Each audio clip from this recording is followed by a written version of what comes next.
한번 따라할까요? 그리스도인은 왜 행복한가? 왜 행복할까요? 여러분 한 번쯤 생각해 본 일이 있습니까? 왜 그리스도인은 행복할까? 예수를 믿어도 교회를 다녀도 나름대로 열심히 신앙생활해도 여전히 삶이 힘들기도 하고 피곤하고 아프기도 하고 그런데 왜 그리스도인은 행복한가 하는 것이에요. 우리가 쓰는 말 가운데 듣기만 해도 설레는 말은 행복이라는 말입니다. 행복이라는 말은 모든 사람이 듣기 좋아하고 또 행복은 누구나 누리고 싶어 합니다. 그런데 도대체 행복이라는 것이 무엇일까요?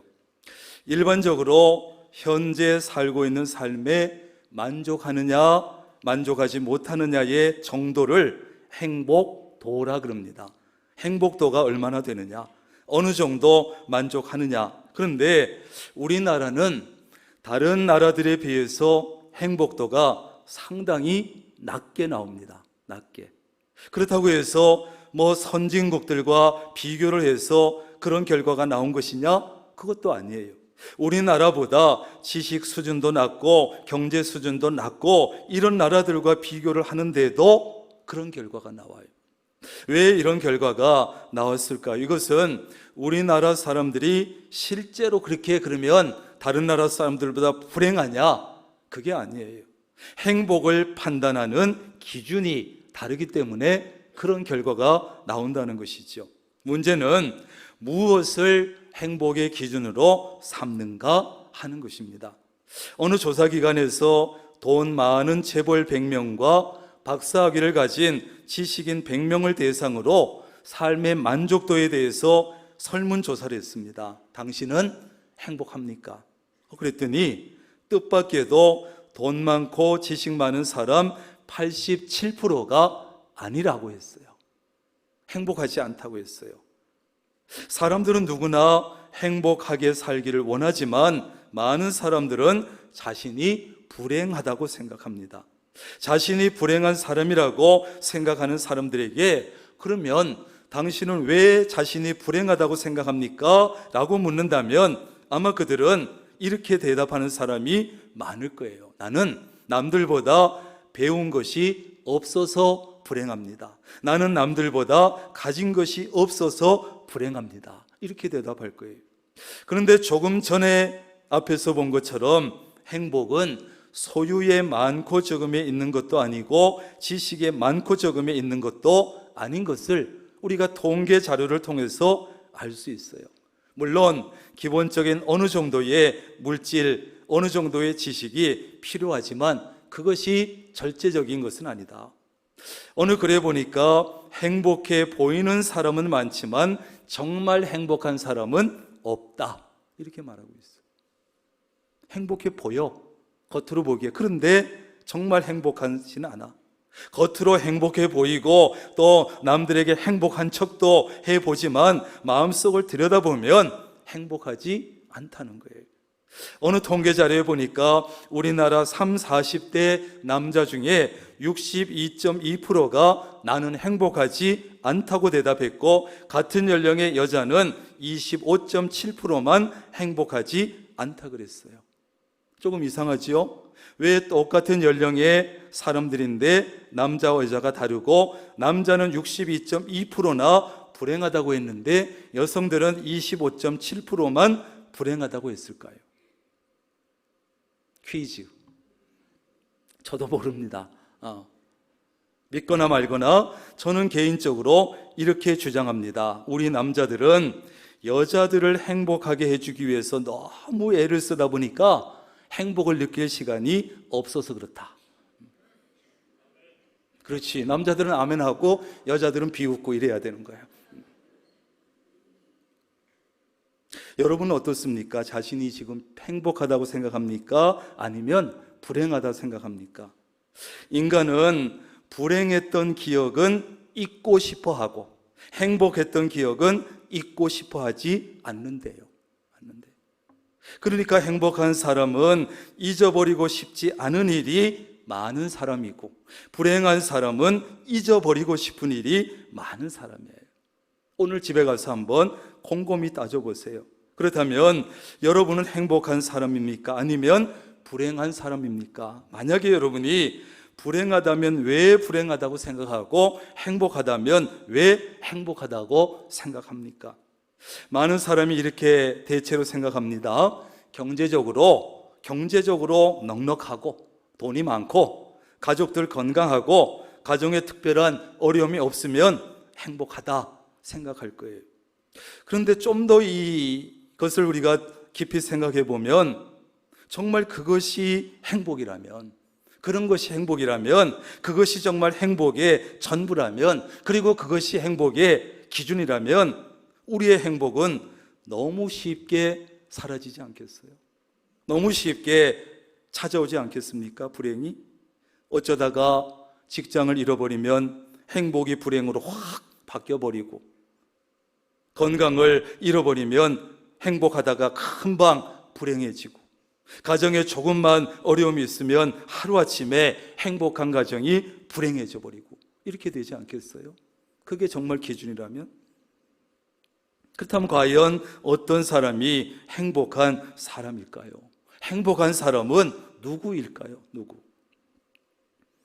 오늘 신명기 33장에 보면 모세가 죽기 바로 직전에 뭘 하느냐면 이스라엘 자손들을 위해서 축복을 합니다. 축복을 하는데 지파별로 한 지파 한 지파 지명해 가면서 짚어가면서 축복을 쭉 하고, 그 다음에 마지막으로 이렇게 마무리를 합니다. 이스라엘이여 너는 행복한 사람이로다. 뭐라고 했다고요? 이스라엘이여 너는 행복한 사람이로다. 여기서 행복하다는 말에 해당되는 히브리어는 아쉬레라는 단어를 쓰는데, 충만한 행복, 완전한 행복, 이것을 아쉬레라 그래요. 그러므로 오늘 말씀 속에 너는 행복한 사람이로다 하는 말은 너는 지극히 행복한 사람이다, 너의 행복은 만땅이다, 이렇게 번역할 수 있는 말이라는 거죠. 그런데 이 말씀이 여러분 지금 우리 그리스도인들과 무슨 관계가 있느냐? 수천 년이 전에 모세가 이스라엘 백성들에게 축복한 것인데 지금 우리 그리스도인들과 무슨 관계가 있습니까? 왜냐하면 영적으로는 우리 그리스도인들도 이스라엘이기 때문에 그래요. 영적으로. 핏줄은 통하지 않을지 모르지만 영적으로 우리 그리스도인들도 이스라엘이기 때문에 오늘 이 말씀은 바로 우리를 향한, 나를 향한 말씀인 줄로 믿습니다. 그렇다면 우리 그리스도인은 왜 도대체 행복하냐 이거예요. 현대인들은 늘 바쁘고 피곤한 삶을 살고 있고 정말 치열한 경쟁 속에 살고 있습니다. 그런데 이렇게 바쁘고 이렇게 피곤함을 살고 이렇게 치열한 경쟁 속에 살다가 교회에 오면 또 무슨 말을 듣습니까? 주의를 잘 지켜야 된다. 주의를 철저히 지켜야 돼. 예배 잘 드려야 돼. 봉사도 열심히 해야 돼. 기도도 많이 해야 돼. 전도도 열심히 해야 돼. 성경도 읽어야 돼. 헌금도 해야 돼. 교회 오면 그런 소리를 또 들어요. 그래서 때로는 여러분 신앙생활이 좀 부담스럽게 느껴질 때도 있어요, 없어요? 대답하긴 좀 미안하고 고개만 끄덕. 좀 부담스러울 때가 있어요, 솔직히 말하면. 아니 그런데 왜 우리 그리스도인을 행복하다고 하냐? 왜 그리스도인을 행복한 사람이라고 할까? 그리스도인이 정말로 행복한 사람일까? 그런 생각이 들 수도 있어요. 그럼에도 불구하고 분명한 사실은 그리스도인은 지극히 행복한 사람이다.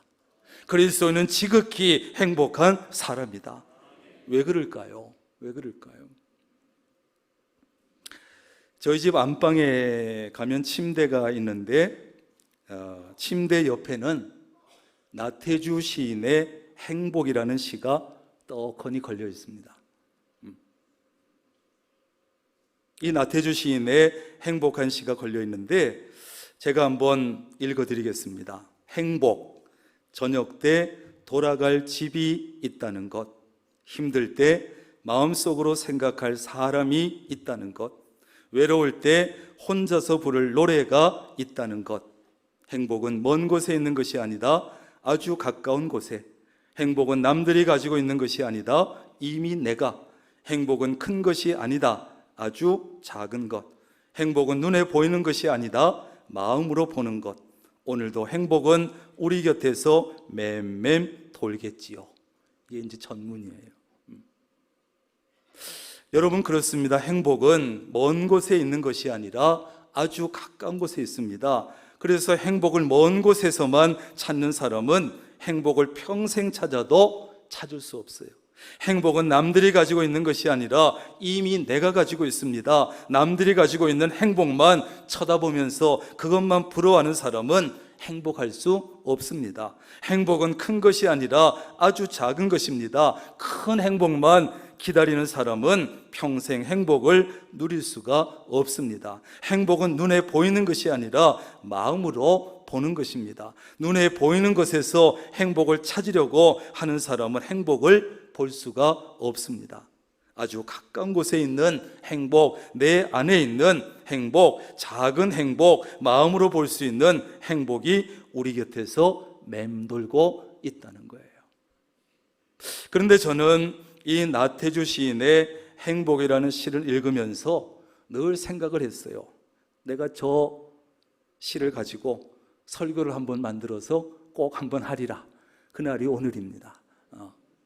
그래서 저는 이 나태주 시인의 행복이라는 시를 읽으면서 우리 그리스도인들이 행복한 세 가지 이유를 찾았습니다. 나태주 시인은 기독교인입니다. 크리스찬입니다. 그리스도인이에요. 그래서 그의 시가 참 담백하고 단순하고 심플하면서 그러면서도 아주 순수한 그런 그 맛이 있어요. 그래서 그의 시 속에는 직접적으로 나타나 있지는 않지만 성경의 정신, 기독교의 가치관이 자연스럽게 배어 있구나 하는 것을 느낄 수 있어요. 오늘 읽어드린 이 행복이라는 시도 마찬가지인데, 그래서 제가 이 행복이라는 그의 시 속에서 그리스도인이 행복한 이유를 찾아낼 수 있었습니다. 첫째로 나태주 시인은 외로울 때 혼자서 부를 노래가 있다는 것이 행복이다, 이렇게 했어요. 여러분은 외로울 때 외로움을 잊기 위해서, 외로움을 달래기 위해서 혼자서 무슨 노래를 부릅니까? 솔직하게. 유행가, 대중가요, 뽕짝, 트로트. 제가 가끔 교인들에게 전화하다가 깜짝 놀래요. 막 갑자기 트로트가 나오는 거예요. 얼마나 좋은지 몰라요. 이런 걸 부르면 외로움을 잊을 수 있고 외로움을 달랠 수 있는가? 물론 그런 노래도 어떤 사람에게는 도움이 될 거예요. 조금.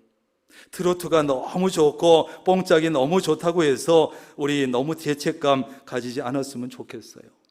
뭐 좋아할 수도 있지.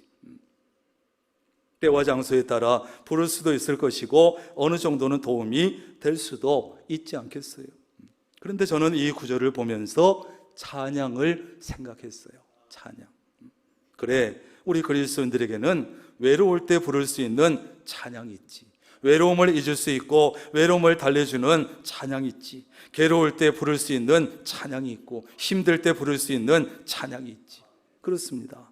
우리 그리스도인들에게는 외로울 때만이 아니라 괴로울 때도 부를 수 있고 힘들 때 부를 수 있는 찬양이 있어요.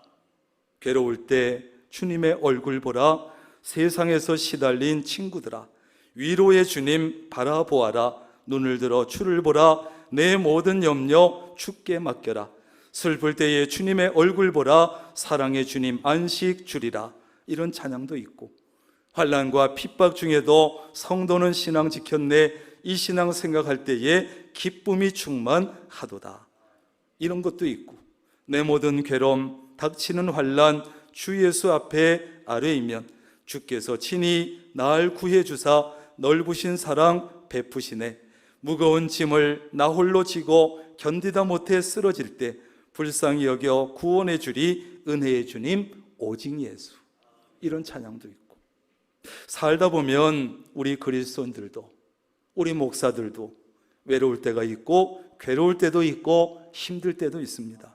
그럴 때 혼자 앉아서 이런 찬양을 부르다 보면 어느새 외로움도 괴로움도 힘든 일도 잊어버리게 되고, 이런 가사의 찬양을 반복해서 부르다 보면 눈물이 날 때도 있고, 이런 가사를 통해서 위로를 받고, 이런 가사를 통해서 하나님의 위로의 말씀을 듣기도 하고, 그러다 보면 어느새 마음이 평안해져서 또 일상으로 돌아가고, 그것이 바로 찬양의 힘인 줄로 믿습니다. 그러므로 외로울 때 혼자서 부를 노래가 있다는 것이 행복이라면, 우리 그리스도인은 외롭고 괴롭고 힘들 때 부를 수 있는 찬양이 있기 때문에 행복한 줄로 믿습니다. 두 번째로, 나태주 시인은 힘들 때 마음속으로 생각할 사람이 있다는 것이 행복이라 했는데, 여러분은 힘들 때, 정말 힘들 때 마음속으로 생각할 사람이 있습니까?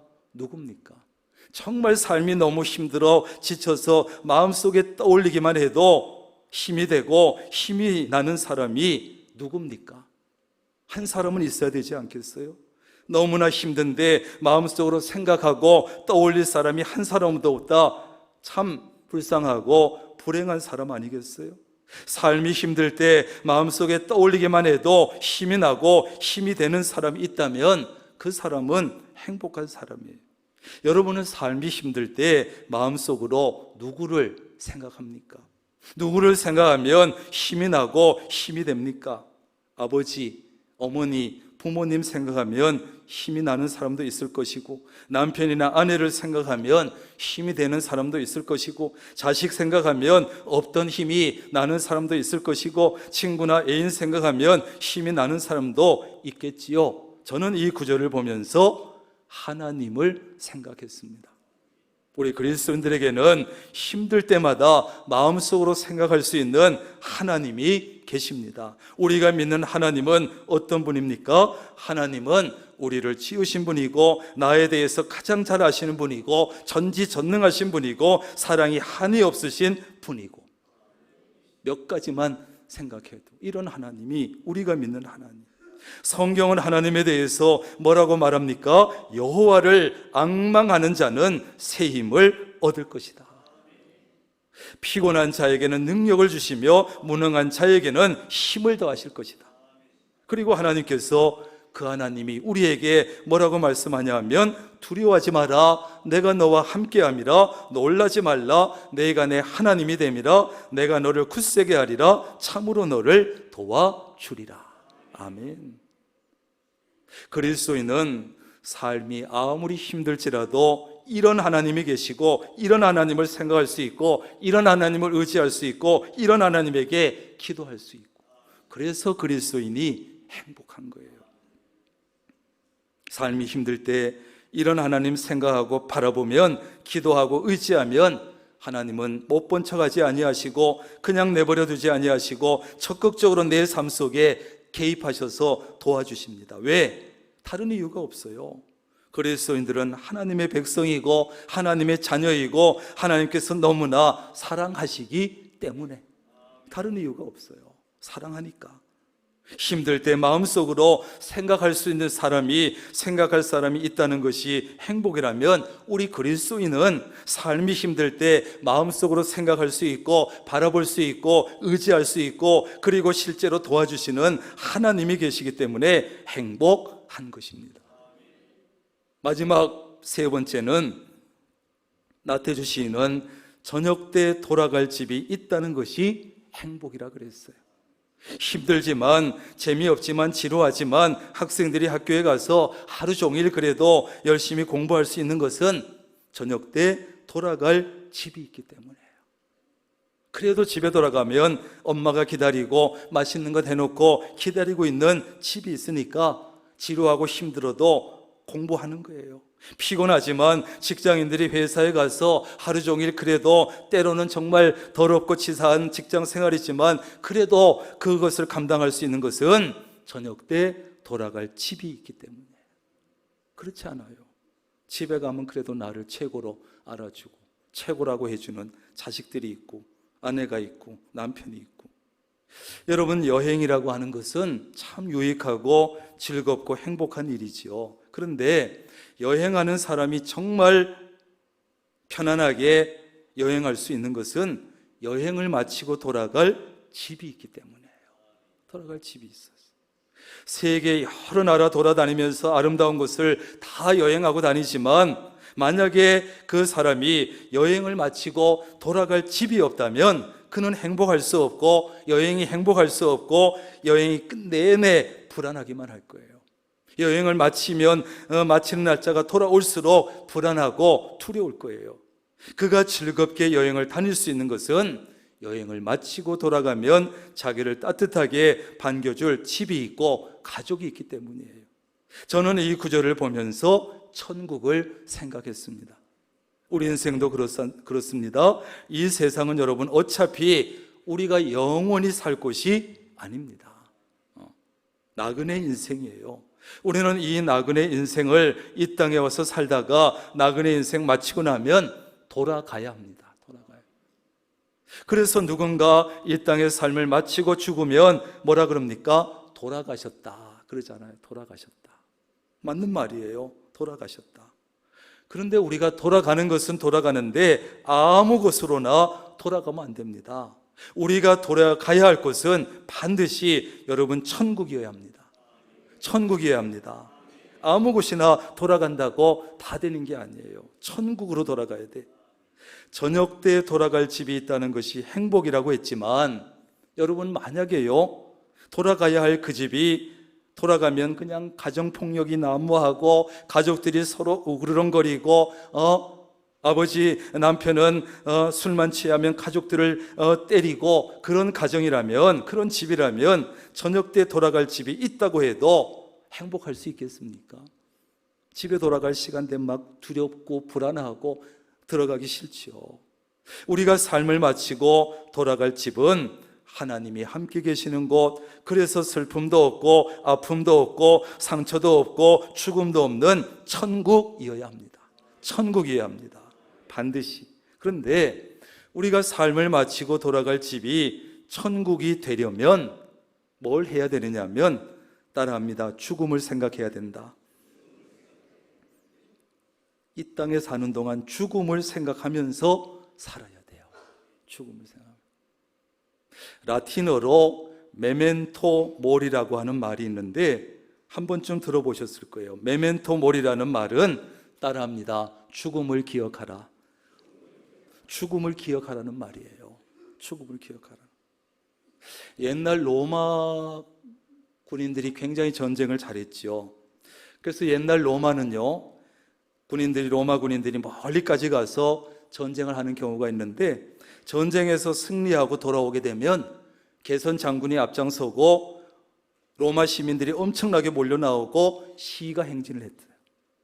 그럼 얼마나 이 개선 장군이 어깨가 올라가고 으쓱하겠습니까? 그런데 그 행진 맨 뒤에서는 노예들을 시켜가지고 바로 이 말을 계속 외치게 했대요. 메멘토 모리, 메멘토 모리, 메멘토 모리. 죽음을 기억하라. 너도 반드시 죽는다. 너가 지금은 개선 장군이지만 너도 반드시 죽을 날이 있다. 계속 이 말을 했다는 거예요. 겸손해지라고. 그렇습니다. 나도 언젠가는 반드시 죽는다는 사실을 여러분 기억하고 살기를 바랍니다. 아무리 많은 것을 가지고 살아도, 아무리 높은 자리에 앉아서 살아도, 어떤 인기를 가지고 살지라도 죽는 거예요. 죽는 거예요. 그래야만 죽음을 준비하게 돼 있어요. 죽음을 어떻게 준비해야 됩니까? 내가 하나님 앞에 죄인이라는 사실을 인정하고 예수 그리스도를 믿음으로 십자가와 보혈의 능력으로 죄를 씻음받고 구원을 얻고 천국에 가는 거예요. 이 방법밖에 없어요. 근데 죽음을 기억하지 않으면 언제까지나 살 것처럼 아무 생각 없이 살면 죽음을 준비하지 못하게 되고 죽어서 돌아가는 것이 천국이 안 될 수 있어요. 신명기 33장 29절 말씀에 보면 이스라엘이여 너는 행복한 사람이로다 하고는 여호와의 구원을 너같이 얻은 백성이 누구뇨? 이렇게 하는 거예요. 이스라엘 백성이 정말 행복한 이유는 많은 도우심을 받아서도 행복하지만 무엇보다 하나님의 구원을 얻은 백성이기 때문에 행복한 거예요. 이스라엘 백성이 모든 어려움을 이겨내고 약속의 땅 가나안에 들어간 것은 그들이 얼마나 행복한 일인지 모릅니다. 그런데 그들이 들어간 그 가나안은 영적인 의미로, 상징으로 천국을 의미하는 것이에요.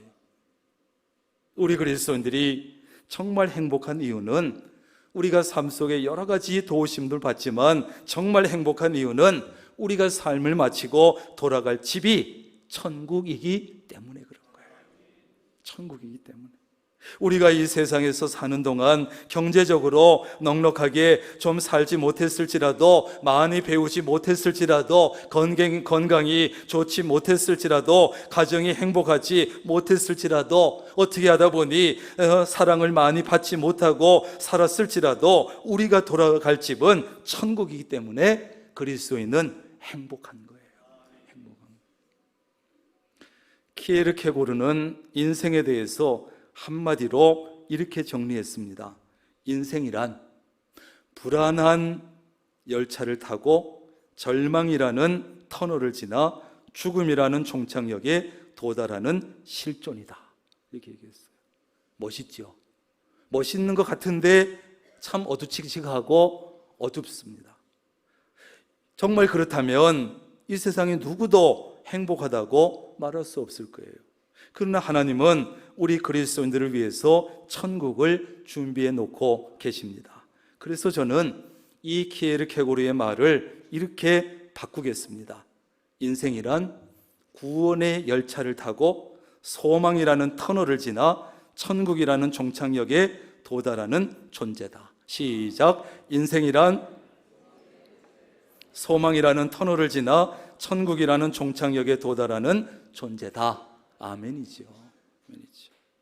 그래서 그리스도인은 행복한 사람이에요. 행복한 사람. 여러분, 교회 온다고, 예수 믿는다고 막 갑자기 다 건강해집니까?